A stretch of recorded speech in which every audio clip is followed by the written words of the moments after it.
adalah gembalaku, takkan kekurangan aku. Ia membaringkan aku di padang berumput hijau. Salam jumpa lagi dalam Sabda Siap Saji Jumat 17 Mei 2024, hari biasa pekan ke-7 Paskah. Marilah kita berdoa dalam nama Bapa, Putra dan Roh Kudus. Amin. Allah Bapa yang kekal dan kuasa, kami telah Kau panggil mengikuti Putra-Mu. Curahkanlah Roh Kudus kepada kami, agar kami dapat melanjutkan karyanya yang sudah dimulai di tengah-tengah kami. Dengan pengantaraan Tuhan kami, Yesus Kristus Putra-Mu, yang hidup dan berkuasa bersama Dikau dalam persatuan Roh Kudus Allah sepanjang segala masa. Amin. Tuhan bersamamu dan bersama rohmu. Inilah Injil Yesus Kristus menurut Yohanes. Dimuliakanlah Tuhan.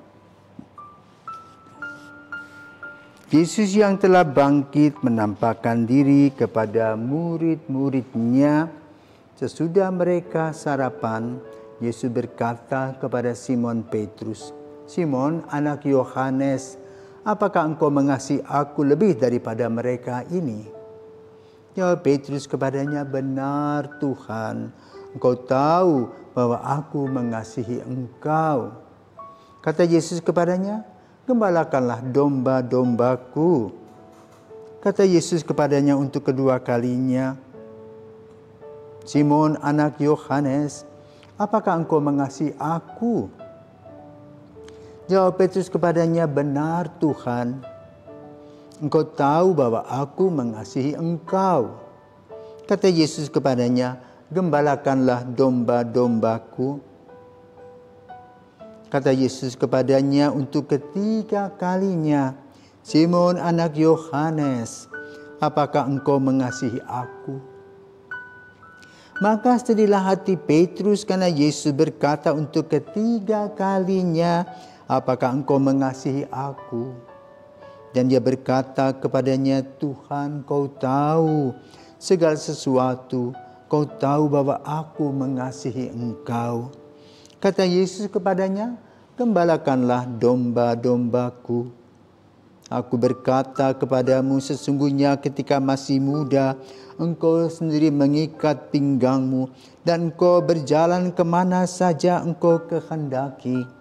Tetapi jika engkau sudah menjadi tua, engkau akan mengulurkan tanganmu, dan orang lain akan mengikat engkau, dan membawa engkau ke tempat yang tidak kau kehendaki." Hal itu dikatakan Yesus untuk menyatakan bagaimana Petrus akan mati dan memuliakan Allah. Sesudah mengatakan demikian, ia berkata kepada Petrus, "Ikutlah aku." Demikianlah sabda Tuhan, terpujilah Kristus. Saudaraku terkasih, ada sebuah kasus di sebuah paroki di pegunungan, adalah seorang pemuda yang suka mabuk. Kemudian dia mencuri di pastoran. Yang dia curi adalah piala, kaliks. Kan apa? Dia pikir piala itu berlapis emas. Dipikir itu emas murni semuanya. Lalu dia jual, dan orang yang membeli itu melaporkannya kepada polisi. Bahwa dia membeli piala ini rupanya hasil curian di gereja di parokinya. Maka kemudian ditangkaplah orang ini oleh polisi dan dibawa kepada pastor.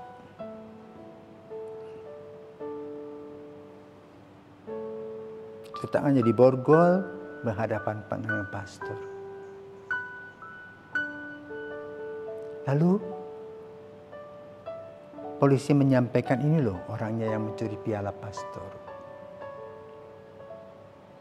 Apa jawab pastor? Rupanya saya titip dia piala waktu itu.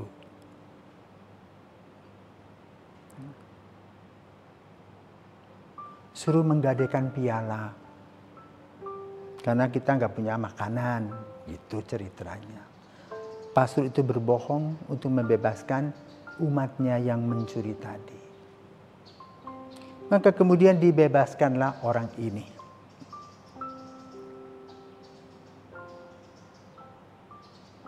Dari pengalaman dibebaskan inilah orang ini kemudian bertobat. Dia melihat bagaimana pastor ini mencintai dia luar biasa. Melindungi dia. Kalau saja dia di penjara, bagaimana anak istrinya, apakah bisa makan atau tidak. Maka kemudian dia menjadi pembantu di pastoran. Pastor tahu bahwa anak ini bertobat. Kemudian juga dia tahu bahwa dia punya anak istri. Maka pastor memberikan gaji secukupnya sesuai dengan kebutuhan anak dan istrinya. Nah, saudaraku terkasih, pengalaman yang dialami bapak ini yang mencuri piala ini mirip sama dengan pengalaman Petrus. Bukankah kita tahu bahwa ketika Yesus ditangkap di borgol, diadili, Petrus menyangkal Yesus sebanyak 3 kali. Padahal sebelumnya dia jago-jagoan. Kalau ada apa-apa, akulah yang di depan. Pokoknya Yesus jangan takut. Lalu Yesus mengatakan, sebelum ayam berkokok, engkau akan menyangkal aku sebanyak 3 kali. Itu terjadi, saudaraku terkasih. Nah, kali ini dalam Injil, Yesus setelah kebangkitannya mengunjungi Petrus kembali. Dengan pertanyaan, apakah engkau mengasihi aku?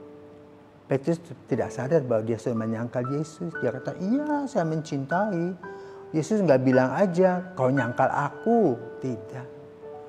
Tapi jawab Yesus, gembalakanlah domba-dombaku sampai 3 kali. Sampai Petrus sadar bahwa dia pernah menyangkal Yesus. Maka kemudian Yesus mengingatkan, ketika kamu muda, kamu bisa mengikuti emosimu. Bisa mengatakan apa-apa, bisa berbuat apa-apa. Tapi ada waktunya usiamu akan tua, maka kamu tidak bebas lagi. Orang akan membantu kamu, karena apa? Jalanmu sudah gemetaran, kamu juga menambah kakimu menjadi 3 pakai tongkat. Tidak bisa kemana-mana.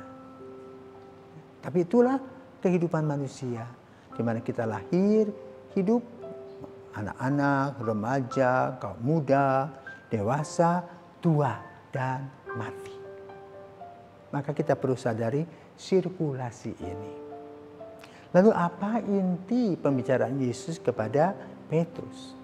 Yesus yang ingin menyatakan kepada kita sekalian bagaimana Yesus amat mengasihi kita.